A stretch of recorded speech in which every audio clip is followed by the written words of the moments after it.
You didn't become important. You became reliable.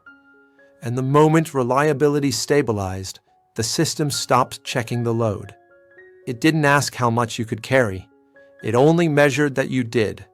So the work stayed, the expectation stayed, the dependency stayed. Not because you were needed, because the function never failed.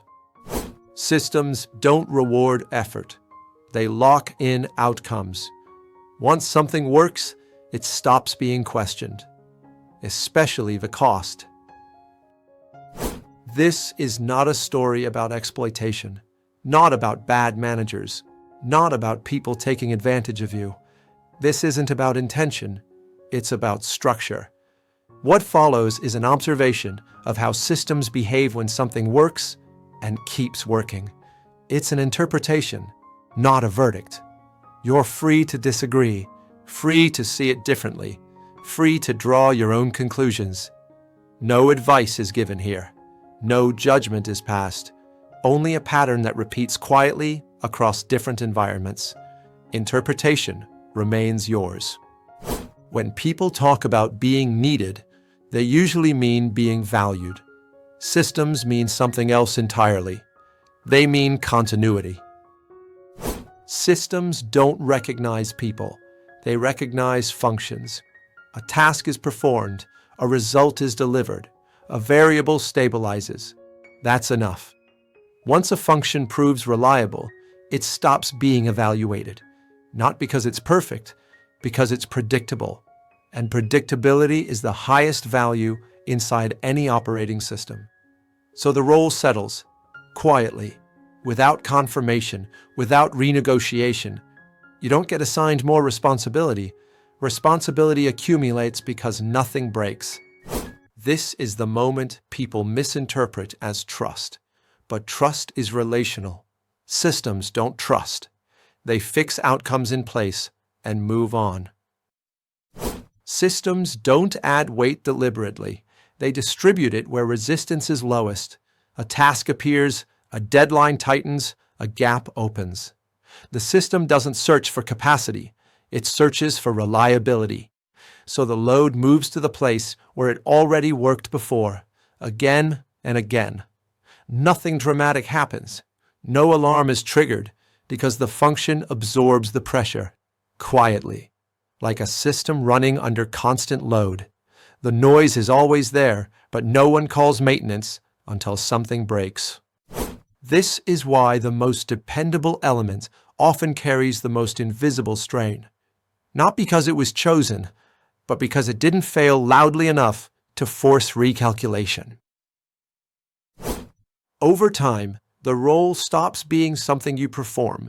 It becomes something you are, not by declaration, by repetition. Requests stop sounding like requests. They sound like defaults. Because the system no longer sees a person making choices. It sees a component operating within expected parameters. Your availability becomes assumed. Your output becomes baseline, not because you agreed to it, because nothing interrupted it. This is where identity erodes quietly, not through pressure, but through usefulness. When a function works long enough, it replaces the question of who you are. At some point, the system begins to depend on the role, not on you, on the outcome. Processes align around it. Timelines adjust. Assumptions form. But dependency doesn't create obligation. It creates expectation. The system doesn't ask what happens if you stop. It assumes you won't, because nothing in its logic requires redundancy while the function holds. This is where people expect recognition, but systems don't recognize. They compensate failure, not endurance. The goal was never to be needed.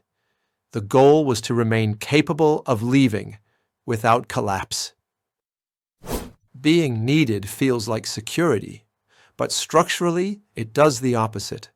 The more indispensable a function becomes, the fewer alternatives the system builds around it. Redundancy looks inefficient when something works. So, protection is delayed. Buffers are removed. Fallbacks disappear.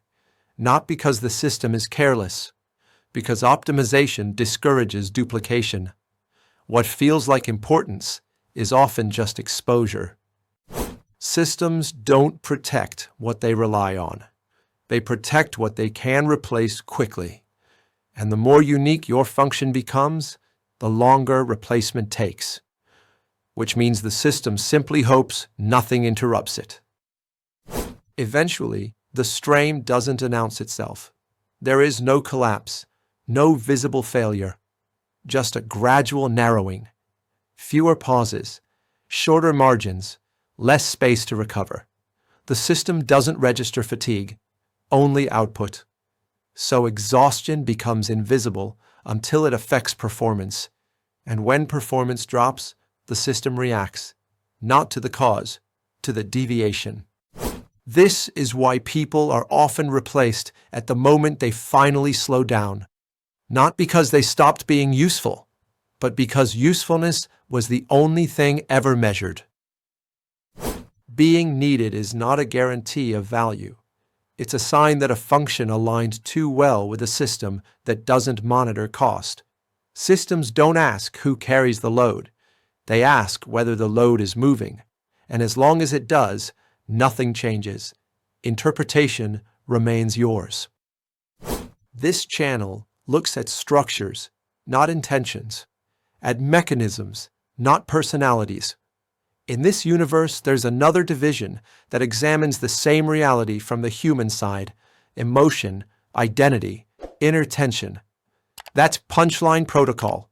The link is in the description. If you stay here, you'll keep observing the system. If you go there, you'll look at what it does to people inside it. Either way, the architecture remains. Being needed feels personal. For systems, it never is.